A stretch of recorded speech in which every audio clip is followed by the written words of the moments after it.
Now let us come to the 11th question, that is, point out one feature in the practice of federation in India that is similar from that of Belgium.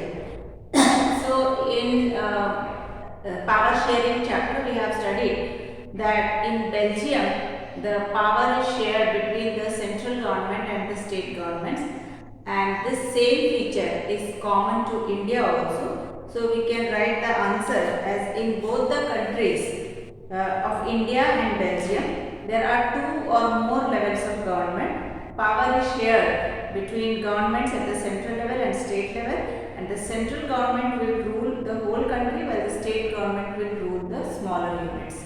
So this one line answer we can write. Then in the option of that question, one more question is there. Suggest the two bases on which new states of India have been created. So that we have studied that the states were created on the basis of, one is language, so on the basis of language states were divided, and second on the basis of culture, ethnicity, geography. So two reasons are, one is language and the other is culture, ethnicity and geography. So these are the two bases on which new states of India were created, and we are talking about 1947. Question number 12 is, in which of the following systems all the economic decisions are taken by the state ministry? That means all the money related decisions are taken by state ministry, and the options are socialist mechanism, monopolist mechanism, competitive market mechanism and mixed economy mechanism. So this answer is, it's a socialist mechanism. It's because in socialism all means of production are owned by the community, that is government, and no individual can hold private property beyond a certain limit. So socialist mechanism is adopted by a country for the welfare of the common masses. Now the 13th question is a paragraph. I will read the paragraph and 4 options are given, then we will find out the correct answer. So the paragraph is like this. Village Palampur is situated about 10 kilometers west of Surat. In a village, males of the families work as laborers while the females are responsible for household jobs. Due to a lack of income, a collective group was formed by 15 women. Each member of the group deposits ₹100 as savings every month. Members can take small loans from the group itself to meet their needs. The group charges interest on these loans, but this is still less than what the moneylender charges. The group help women to become financially self-reliant. The regular meetings of the group provide a platform to discuss and act on a variety of social issues such as health, nutrition, domestic violence, etc. Name the group formed by 15 women. So the question is, name the group formed by the 15 women. And the options are self-financing groups, self-credit group, self-women group and self-help group. So the correct answer is the self-help group. So we have studied that a typical SHG or self-help group has 15 to 20 members, usually belonging to one neighborhood, and who meet and save regularly. Saving per member may vary from ₹25 to ₹100 or more, depending on the ability of the people to save. So this is paragraph. Then in the option of that also again one paragraph is given. That is, Avinash went to a stationery shop to buy books and pens.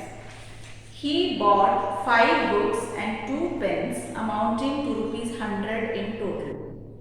Avinash handed ₹100 note to shopkeeper, but shopkeeper refused to accept the payment. Avinash told the shopkeeper that he cannot refuse the payment made by him.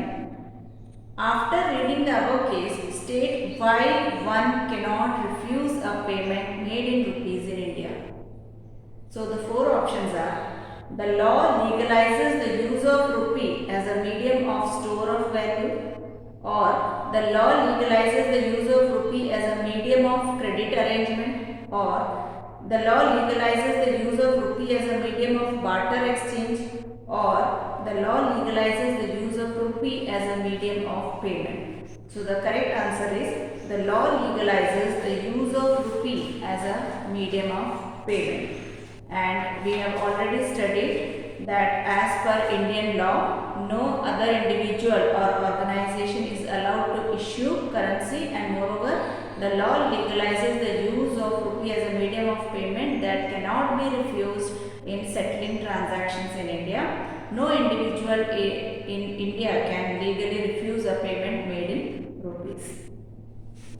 Now, the question number 14 is identify the incorrect option as given below. So, we have to find out the wrong statement. One is the RBI monitors the banks in actually maintaining cash balance. Second is banks have to submit information to the RBI or on income tax returns. Third is the RBI sees that the banks give loan not just to profit making business and traders but also to small cultivators. And the fourth is the RBI supervises the functioning of formal sources of loan. So out of these three statements are correct, and the only wrong statement is banks have to submit information to the RBI on income tax returns. So this is the wrong statement, because banks have to submit information to the RBI on how much they are lending to whom and at what interest rate, etc. But regarding income tax returns, nothing is mentioned. Now, question number 15 is globalization has proved to be advantageous for the Indian economy on account of. So, four options are given. Greater competition among producers has created monopoly in the Indian markets. No change in the competition among producers. Lesser competition among producers. So, globalization has to prove to be advantageous because of greater competition among the producers. So, correct answer is greater competition. Explanation is globalization has increased competition among producers, both Indian and foreign, as a result of which Indian consumers are benefited because they will now enjoy improved quality products. Now, question number 16 is one assertion and one reason is given. The assertion is local business may set up a joint production process with MNC and earn higher profits. Once again, local business may set up a joint production process with MNCs and earn higher profits. And the reason is MNCs can provide money for additional investments like buying new machines for faster production. Now we have to tell, four options are given. One is both A and R are true. A means assertion and R means reason. So both A and R are true and R is the correct explanation of A. Both A and R are true but R is not the correct explanation of A. A is correct but R is wrong. A is wrong but R is correct. So, since A is local business may set up joint production process with MNCs and earn higher profits, so the correct answer is MNCs can provide money for additional investments like buying new machines for faster production. So, the correct answer is both A and R are true and R is the correct explanation of A. So, these 16 questions are from part A or section A, which is of